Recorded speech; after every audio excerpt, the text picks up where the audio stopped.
Hello everybody, welcome back to a new video, and today, yesterday, I went to see Eastern Michigan play Syracuse in college basketball. Syracuse ended up winning 62-47, and that's going to be the first game I review today. I will be reviewing all games that happened yesterday in college basketball. I went to the Syracuse Eastern Michigan game. Eastern Michigan, they went 20 for 54 on field goals for a 37% field goal percentage. Then they went 3 for 15 on three-pointers, so they had 20% three-point field goal percentage, and then they went 4 for 6 on free throws, 66.7%. Syracuse then went 18 for 46 on field goals and had a 39.1%. They went 6 for 20 on three-pointers, and they had 30%, and then they went 20 for 26 on free throws, which just to me is amazing how they did that. It's very surprising how they did that. So yeah. Next, we're going to go down and look at rebounds. In total, Eastern Michigan had 30 rebounds, 11 assists, 7 steals, 3 blocks, and 47 points, as you already know.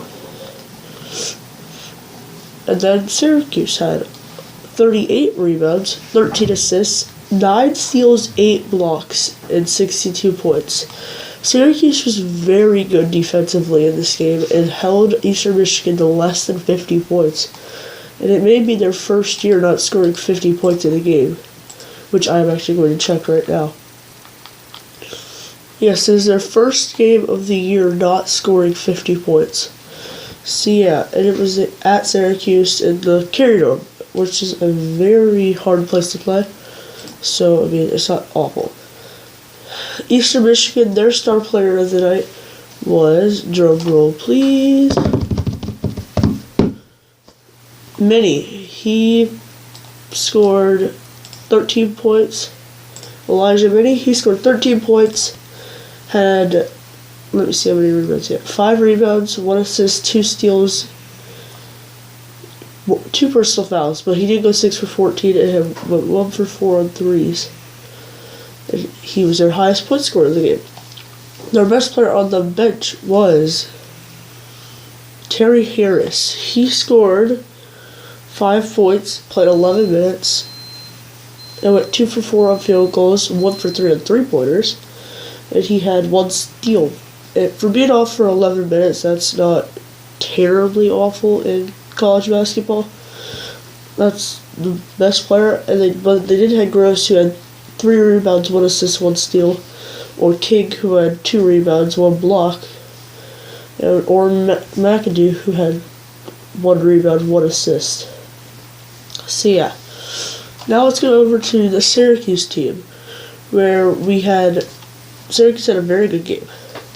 Their star player of the night was probably Ty Spano, as always. He was 7 for 15 on field goals, 3 for 9 on three-pointers. That's not awful. Frank Howard did do better, but still. Went 5 for 6 on free throws, 6 rebounds, 2 assists, 2 steals.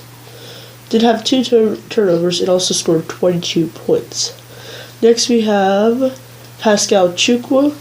He played for 37 minutes, went 3 for 6 on field goals. He did not play amazing last night. He did good, but he wasn't the best he could have played.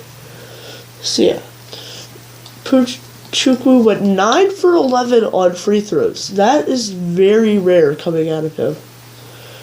Actually, I'm going to look at his total free throw percentage for the year. See, he averages 5.8 points per game. He had 15 that game. Averages 6.1 rebounds a game. Had 12 that game. It averages 0.2 assists per game. He didn't get any. Let's go here. This year, he didn't start out at Providence. That's weird. Okay. He averages 5.8 points, as I already said. has a .643 field goal percentage. He had a .500%. which is he could do better. Then we have free throws made. Normally, .579.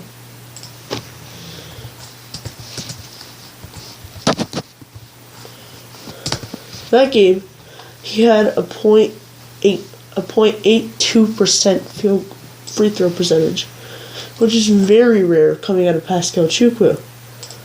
Pascal Chukwu, he's doing really good for them this year. He had 5 rebounds.